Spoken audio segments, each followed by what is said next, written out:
সরকারকে বলবো প্লিজ আজকে বেশি সময় নিয়ে আবার ওই পরাজিত ফ্যাসিবাদকে ক্ষমতায় আনার জন্য পাকাপোক্ত করেন না। কোনোভাবে আমরা সেটা চাই না। আমার অর্থনীতি আমি গড়ে তুলতে পারি, আমার সমস্ত সমস্যার আমি সমাধান করতে পারি, কারো সাহায্য দরকার নাই। সাহায্যর নামে উপযাজক হয়ে আমার উপর খবরদারি করবেন সেটা আমরা চাই না। ওই বড় ভাই সুলভ আচরণ সেটা কখনোই আমার এই দেশের জন্য কোনো মঙ্গল বয়ে আনে নাই।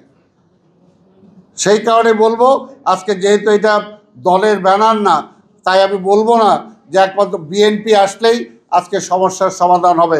তারপরও বলবো বর্তমান বাস্তবতায় আজকে এটাই বাস্তব যে আজকে মহিলা বলি, পুরুষ বলি, হিন্দু বলি, বৌদ্ধ বলি, মুসলমান বলি, অন্তত সবার জন্য একটা জায়গা হইতে পারে যেটা আজকে আমরা যদি জাতীয়তাবাদী চিন্তা চেতনার মধ্য দিয়ে আমরা যদি সামনে যেতে পারি, আমার দেশ এটা আমার দেশ যদি সেইভাবে চিন্তা করতে পারি তাহলে আমাদের পক্ষে সেটা সম্ভব। আজকে সেই সময় সেই সরকার হাসিনার সরকার কি করছে, আমার সব কিছু ভুলণ্ঠিত করে দিয়ে আজকের এই সরকারকে আনা হলো একটা নিরপেক্ষ নির্বাচনের জন্য।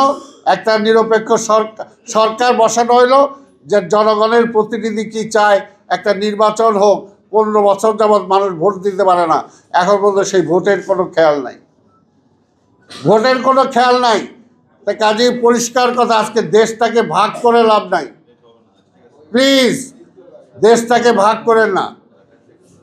স্বাধীনতার পরে যখন দেশ ভাগ হয়েছিল, স্বাধীনতার যুদ্ধের মধ্য দিয়ে আমরা এক করছিলাম, যুদ্ধের পরে দেশ ভাগ হয়েছিল, আবার জিয়া রহমান আইসা দেশটাকে এক করছিল। তাই কাজে আজকে আবার নতুন করে একটা ভাগ, কে মুসলমান, কে হিন্দু, কে রাইটিস্ট, কে লেফটিস্ট, কে মহিলা, কে পুরুষ, আজকে এগুলো নিয়ে আবার একটা চলতেছে। আমরা সবার স্বাধীনতা চাই।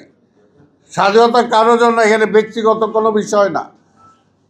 তো সেই কারণে বলবো যখনই ভাগের প্রশ্ন আসবে তখনই কিন্তু আজকে এই সমস্যাটা আসবে। আমরা সবার জন্য সমান অধিকার চাই, ধর্মের অধিকার সবার। ওই ধর্ম নিরপেক্ষতা বলে আজকে ভারত কোথায় গেছে?